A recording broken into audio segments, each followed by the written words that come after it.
আইনা দিয়াছিলাম মোরে, এই বউ নিয়া সুখ হইল না আমার এই সংসারে।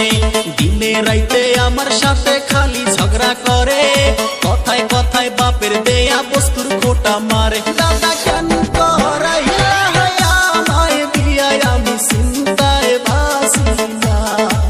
ও দাদা বিয়া না কইরা ভালোই ছিলাম, আমার টেনশন ছিল না। খালি নিজের ডাই কইল, নিজের ডা মশমশা পরের ডা উত্তা।